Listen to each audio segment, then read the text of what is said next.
Yeah, what's going on, y'all? It's your boy Gak Cognac back with another video. So in this video, I'm going to be talking about my PS2 collection, as you always see, which is right behind me.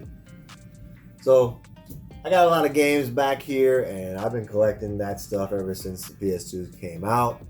I never really sold any of my games, so this is pretty much from most of the PS2 games I got have been from my childhood and growing up and blah blah blah blah until, picking up lots and all that stuff from now. So PS2 is going to be my second favorite thing to collect for because there's so many memories packed into this. So we're going to go and break down every single game as quick as I can in segments like I did the PS1 version.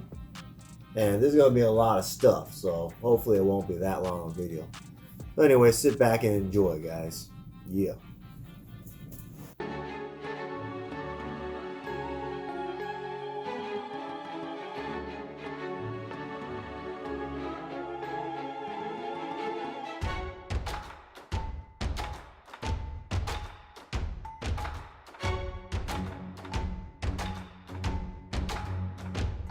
So this is my PS2 RPG collection right here, and it's probably the bigger of the rest of the games I own.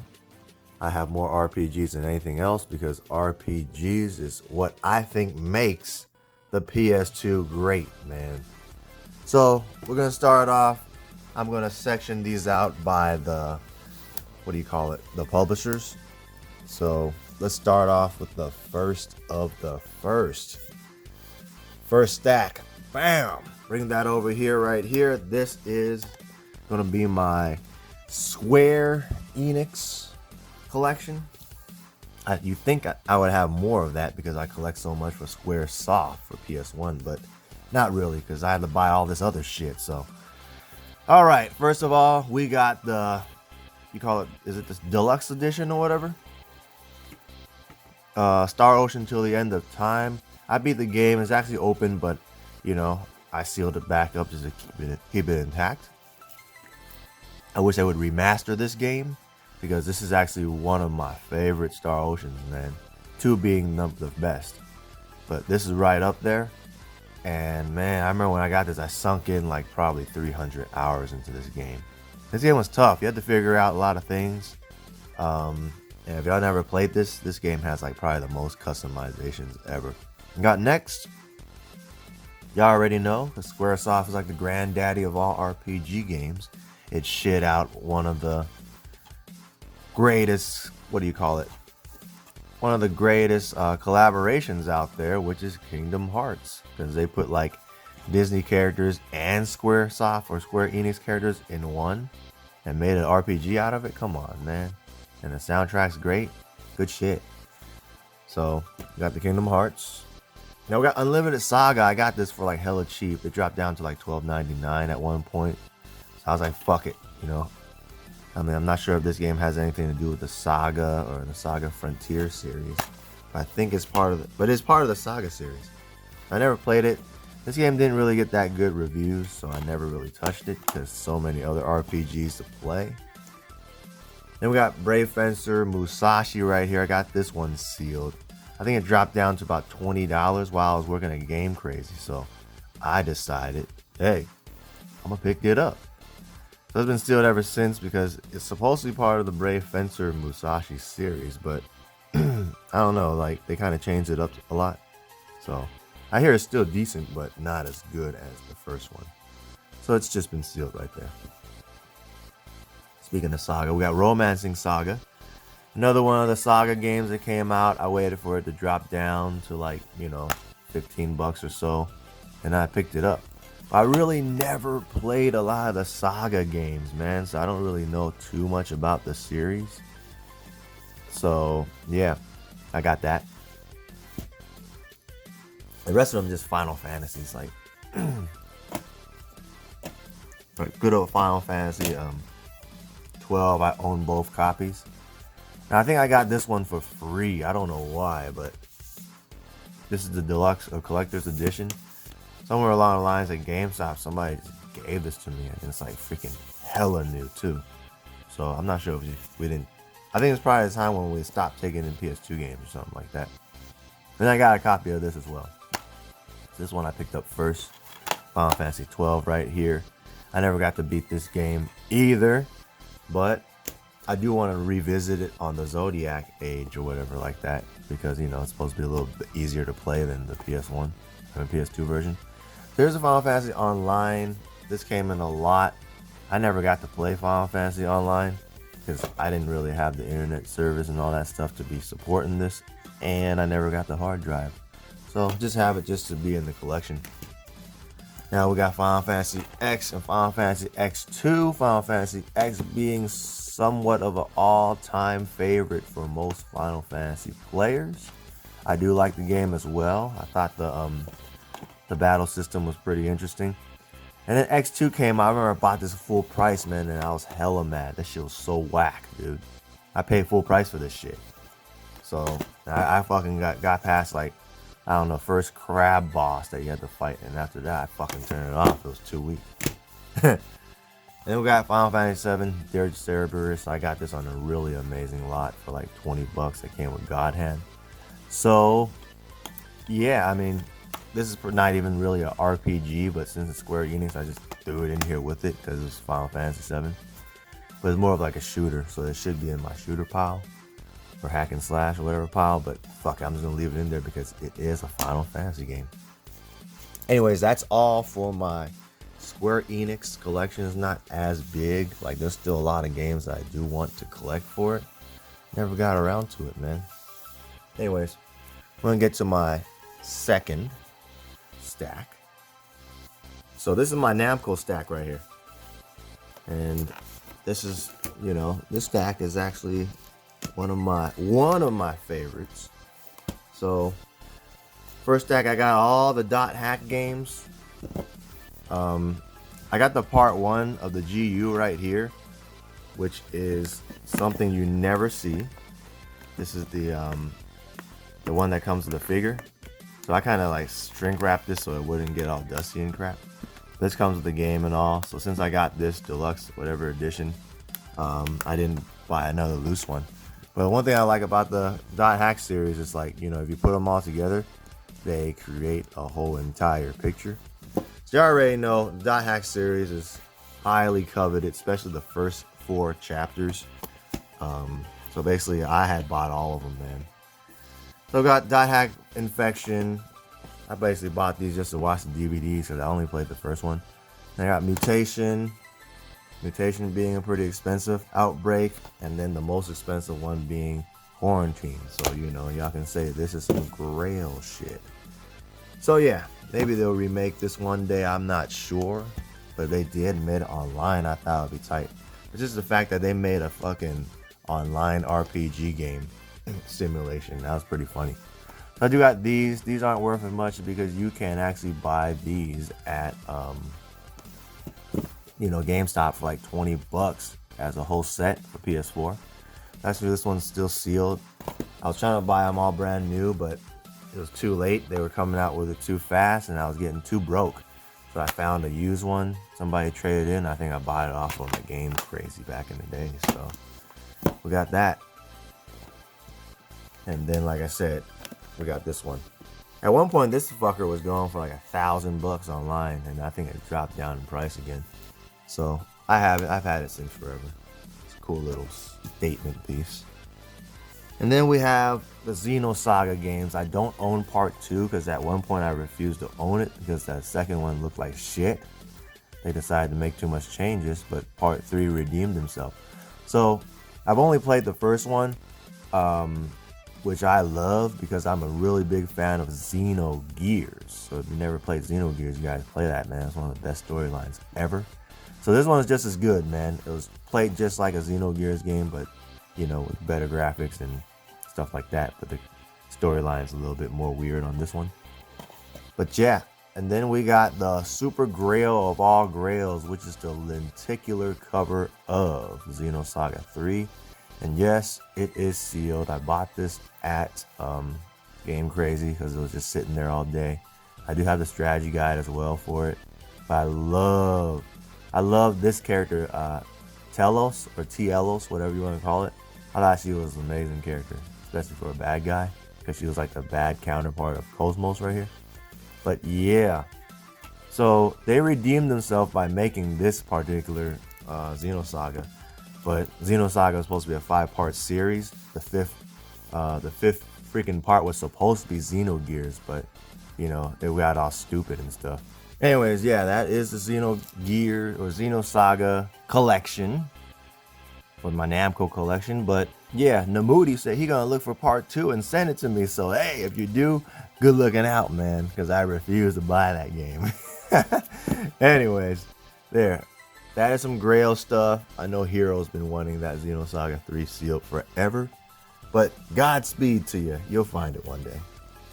Then we have the other stuff right here. The first one being Arc the Lad. This wasn't actually the best of the Arc the Lad series, but still good to have. I found this at a thrift store for like $2, so couldn't beat that. And then we got Tales of the Abyss and Tales Legendia. I haven't really played a lot of this Tales series. I've only played like a few of them, but I do love the battle system for Tales series. Like, I love when I have the receipt in here so it tells you exactly what I bought. So this was still once again me. Got my name right there. Worked at a GameStop back in the days, and this was in July.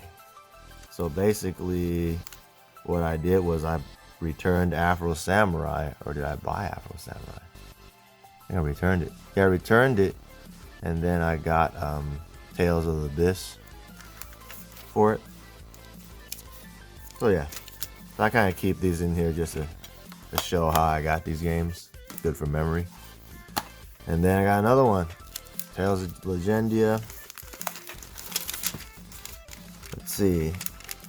I returned CSI Hard Evidence because that was a weak ass fucking game. And this America's Army game, I don't remember about that. Oh, I don't know. I did something. Either way, I got the Tales of Legendia around the same time.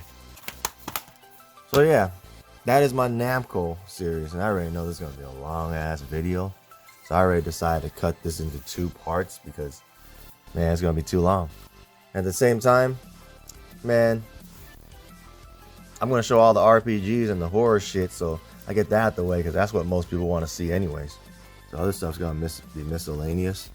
So now we have right here another one of my favorites. This is my Atlus collection.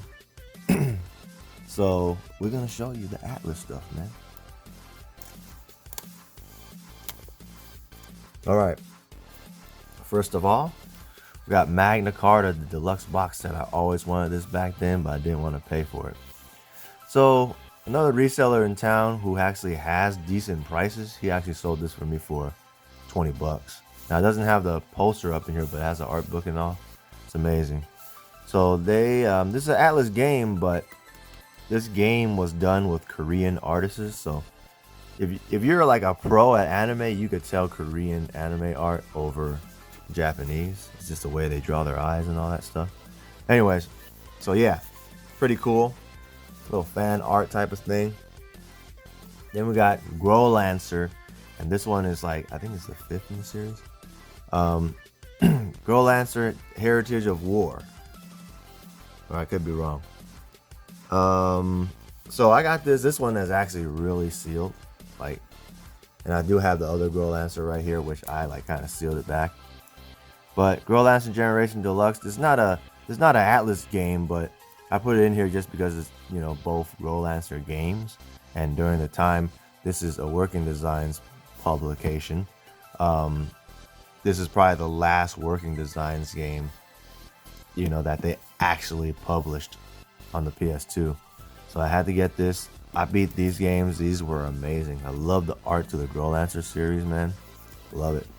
So when they came out with this one and the Atlus just took over, I was like, man, no Working Design? Damn, I was kind of like annoyed. I felt like Working Designs would have did a better job, because Working Designs, when they like do their translations, they do it hella good. They do it hella good, man. So I didn't get to play this one, but I'm not sure how good the translations are compared to the Working Designs one. But those are my 2 deluxe sets for the Growlancer games. Love those games. Now I guess we're gonna get to I'm gonna save the Persona shit for last. So we got Steambot Chronicles. I actually paid up for this. This game is like worth $200 at one point, and I think a person had it up for like $150. I talked it down to like $120 or something. So I got it just to have in the collection, man, because it's gonna get harder and harder to find. It is an Atlus title. It's a pretty interesting title. On top of that, because it's an RPG game where you play as a little robot. Anyways, glad to have it. I'm hoping to play it one day when I ever get time. Then we got a sealed copy of Odin Sphere. They have made this a million trillion times. I think I have this on PS4 now, so there's no point in even popping this open. So it's been sealed ever since. It's a side-scrolling, like almost like a watercolor type of art. So good stuff. Another one is Eternal Poison. Now this one's gotten to be pretty rare, and I remember at one point a lot of games would do this, includes bonus disc thing. So this is almost a similar art to the Odin Sphere, but it's not exactly the same game. So another one of those cool games by Atlus that you don't really know about unless you paid attention to it. And I was just basically pre-ordering a lot of games when I worked at GameStop and all that stuff, and that's how I got it. And then we got Persona 4, part of the Shin Megami series. This one also comes with a bonus disc. I actually have a t-shirt that comes with it as well. And yeah, I mean, what more can I say? Persona is pretty much pretty big now, but when these were coming out, they weren't as popular. So I picked them all up because I'm a big fan of the Shin Megami series. Then we got Mega 10 right here. This is what the Japanese call it, Mega 10. Shin Megami Tensei. Nocturne, which is the 3rd Shin Megami game of the mainline series. So I got both of them because at one point, you know, one of them came, this is like the reprint, so it didn't come with the freaking soundtrack, whereas this one did. So this one's a rarer version. And I remember, like, because they got Dante from Devil May Cry in one of them, but I remember back in the days they didn't even have that as well. So it was pretty interesting that they added like Dante in the game just because he's like a demon hunter and this game's about demons. But it's fucking cool, man. Like hella amazing, dude. So Shin Megami, I do have the strategy guide for this game as well. So good stuff, good game. Nice to have to bust out the Switch and beat the one on there. Now we got Shin Megami Digital Devil Saga. I kind of resealed this, but the second game is actually brand new that I have in there, because when they first came out with this deluxe, right, they knew it was going to be a 2-part series for this Digital Devil series, and so they made the first one come with this box and gave you an extra slot, so when they release part 2 you would be able to put the second game up in here. So good shit. Another one of the digital, it's another one of the Mega 10 series, but this is more about the Digital Devil Saga, where they had like the computers and stuff where they could like, you know, do Pokemon shit with demons. Anyways, now we got Persona and Persona 3 FPS. So I got the deluxe. These are both sealed.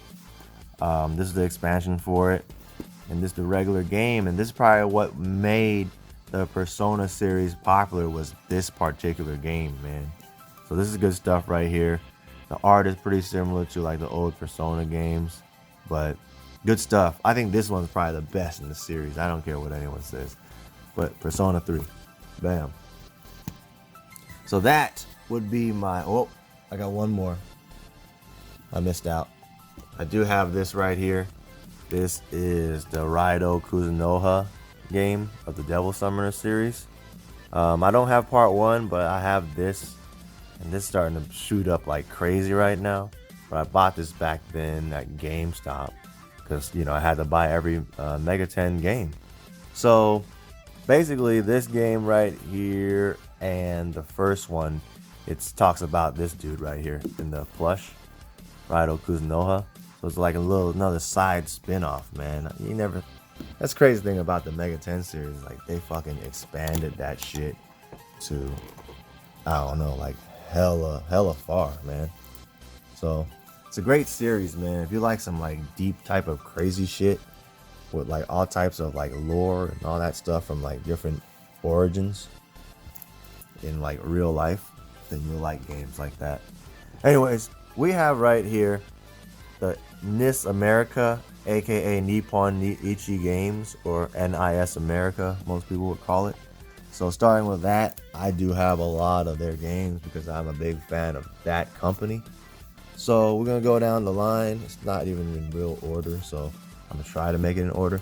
Anyways, first one I got is Sakura Wars. Sakura Wars is an anime from back in the days.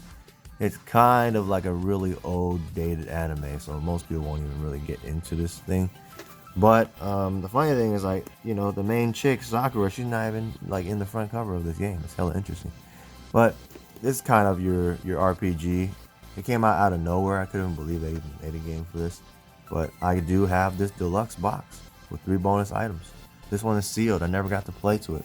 Most of the NIS games I bought because I wanted to just keep it forever because I thought, I felt like those games would just become like a really rare thing. I got Soul Nomad and the World Eaters. It's another one. A lot of their RPGs I love having because of their art, but I just don't freaking play them, man. So I just have them sealed. And during the time, I didn't really play them like that.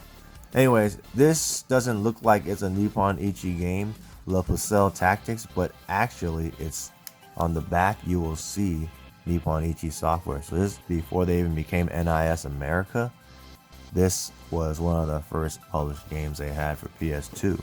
So I'm not a big fan of this type of old school ass RPG, but I buy it because I just knew this was going to be hard to find eventually.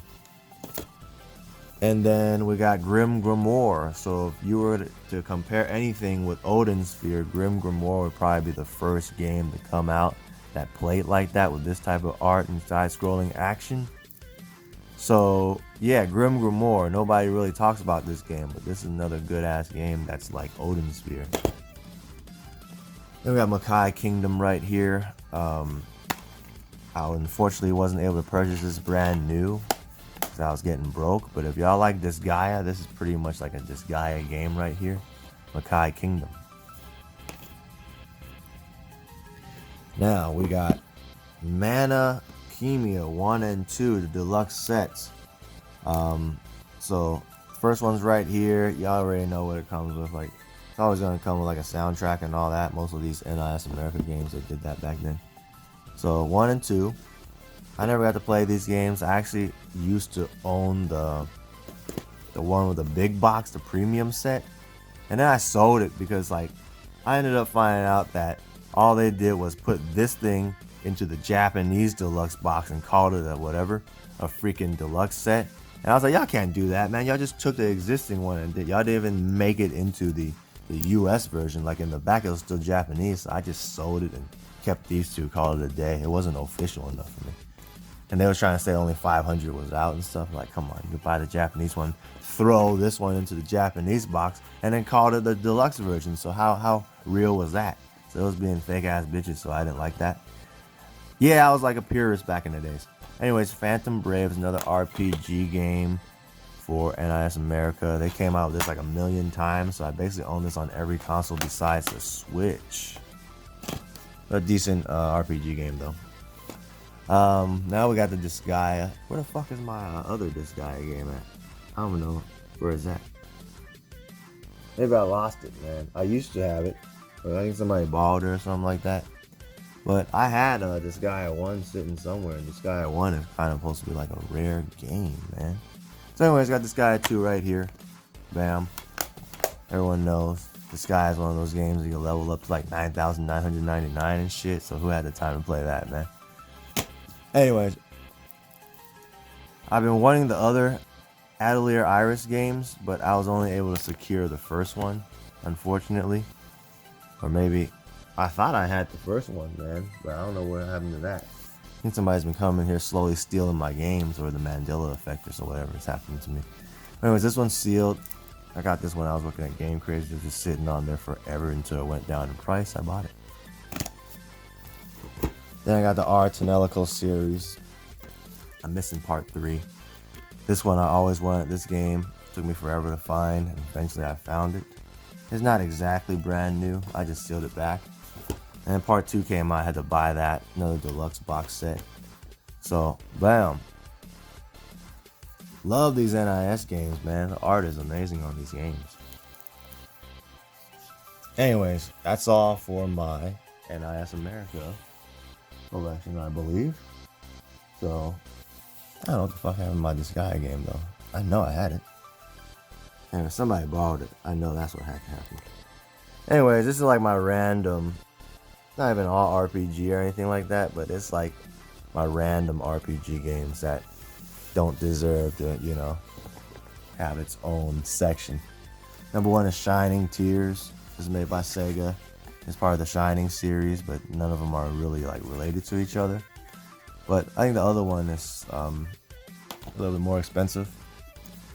Now I got this special edition Wild Arms 5. Got this at Game Crazy back then. This seal I put on there because when it came out, it didn't have that, and I hate it when the games do that, man. So I put it on there myself so I could keep it intact. But this is the Wild Guns, Wild Arms 5. So, part of the ARM series. Kessen, I put these in here, even though they're like Dynasty Koei games and stuff like that. I just kind of put in here because they're more tactical RPGs. So, put them together. They're not my type of tea, but I just got them because they were cheap. Forever Kingdom right here is an age tech game that's shot up to about like $100 now. I bought this game at GameStop or EB Games back then on a deal, hella cheap, and I just bought it just because. So I never played it. I just took advantage of one of those like 2 for or 3 for whatever sales and got this. So then I just looked at it like, damn, this game's worth hella money. I'm like, what the fuck's going on? Hella crazy. Then we got the Grandia right here, Grandia 2. I've still been playing the first one right now on the Switch. But Grandia is always a good game in the series, man. I'm kind of mad I didn't get to buy Grandia 3. But it's all good. Same thing for like the Suikoden series. I wish I bought all the other ones, but this is the only one that's not as expensive as like the other ones, man. Like, damn. I should have bought part 5 when I had the chance, dude. But Suikoden, I never got to play this series, but I hear is damn good, especially like the first 2 games, which I own the first one, so good stuff. Then we got this Infernal, I don't know how to say it, Infernal Fantasia. This one's sealed, dude, but this is one of the weakest RPG games to ever come out on the PS2. I bought it like at Game Crazy when it dropped down to like $15 just to have it. And like, it's so crazy because it's so old that it still has like the tab right here. But I remember like a good friend of mine, his cousin worked at Game Crazy while I was there. And I was gonna buy it. He was like, "You're gonna buy that game? That game is hella weak. Why would you waste your money on that?" I was like, I don't know, maybe it would be an investment item or something. So I just bought it.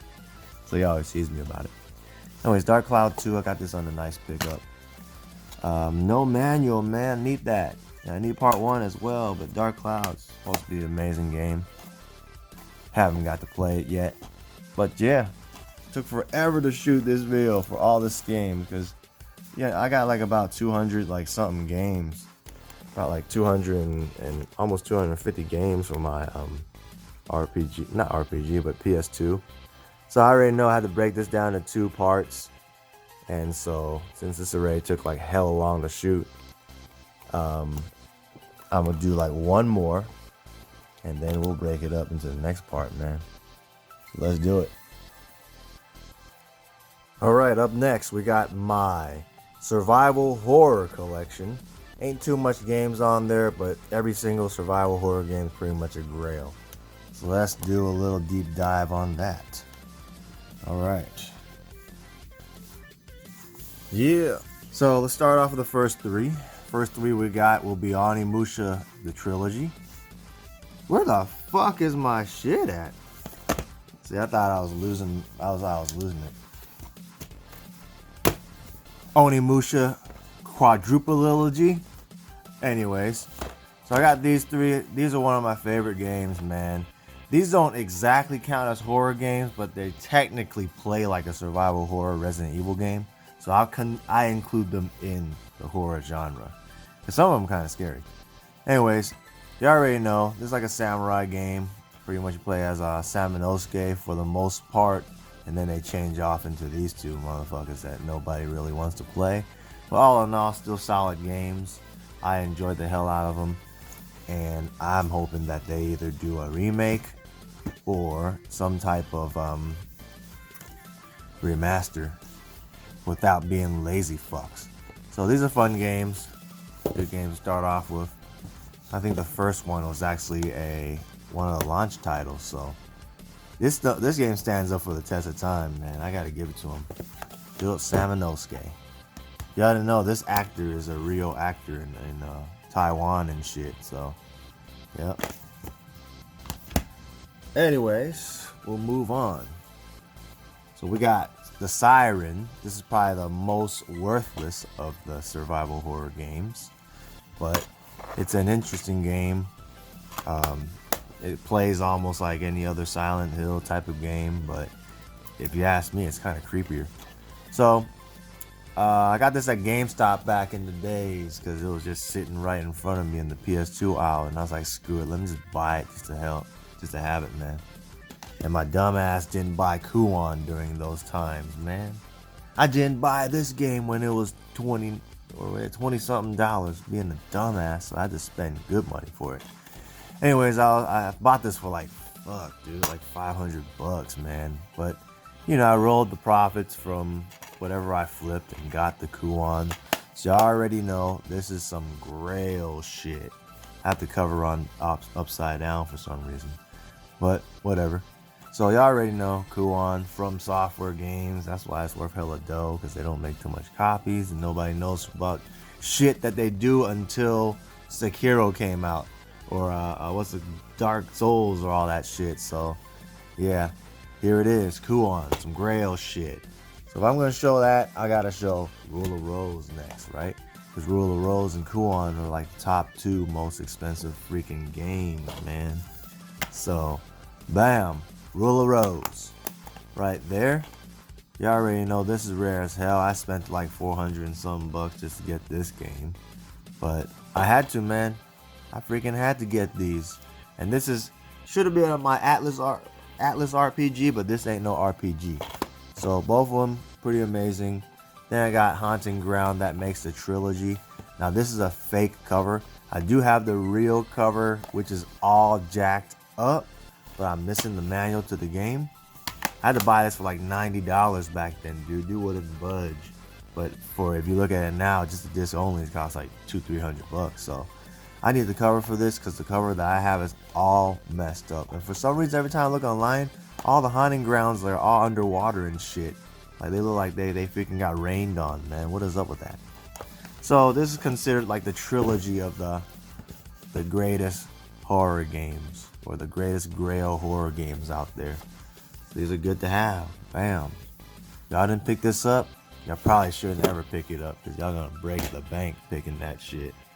So move on to another beloved series, which would be the Silent Hill series. The only one I am missing on PS2 is the remake of the first one. I got Origins to begin with. You know, this one's like a PSP port, so the graphics ain't all that good. Look, once again, got my... Actually, nah, I didn't buy this actually. These Silent Hill games are actually from my coworker. And I don't know, he wanted to sell it for some money or whatever, so I bought all these off of him. I think I paid him $15 a piece, so about $60 for all of these. So he had his shit in pristine condition. Got the Silent Hill 2 up in there. Y'all already know this is regarded as one of the best Silent Hills out there. Then we got part 3, which is just as good, with the soundtrack. How often do you see that, man? You don't. So I got that. This is like some crazy shit right here. Part 4 I thought was like the best graphics I've ever seen on a survival horror. And so I think I had owned this soundtrack separately, or I don't know where I got it. So I threw it in here, because I don't think this one comes with a soundtrack. But so that makes this one worth $1 million trillion on its own, because I had to add this up in there. I don't remember where I got the soundtrack from, but good shit, right? Silent Hill, man. If I talk about another series, then I gotta talk about the Fatal Frame series. So I got the trilogy of the Fatal Frames, even though they got some other ones coming out soon. Fatal Frame 1, I just gotten a copy of that recently, but you know, I got it again. Can you believe that? I bought Fatal Frame at GameStop for $15.99. Good shit, huh? So I like how I kept all the freaking whatever. But I think I bought the from the same dude. I bought the Fatal Frames from the dude that sold it to me for $15 a piece as well. So he sold me basically all the Silent Hill and most of the Fatal Frames for that good ass price. So that was an amazing purchase. And then one of my favorites of all time is the Resident Evil series. So y'all already know how much I like that shit. I remember I didn't have a GameCube at the time, and Resident Evil 2 came out, so I had to wait all the way till this came out. So I even had to buy the freaking Steelbook because I love it so much. And I thought this is one of the best looking Steelbooks I've ever seen, man. Look at this shit. Got Leon in the front, my girl Ada in the back. I played the shit out this game. I probably beat this game like fucking 20 times, man. So, amazing game. Got this brand spanking new. And the rest of these, like, I've been looking for this gold edition forever. And it had to have the demo up in there of the Devil May Cry, man. But I don't know, I don't have like an actual case where it fits both, so I just threw this in there. I had to have this because this is kind of hard to find with like the complete set altogether. So that's cool. And then we got the Outbreak File 1 and 2.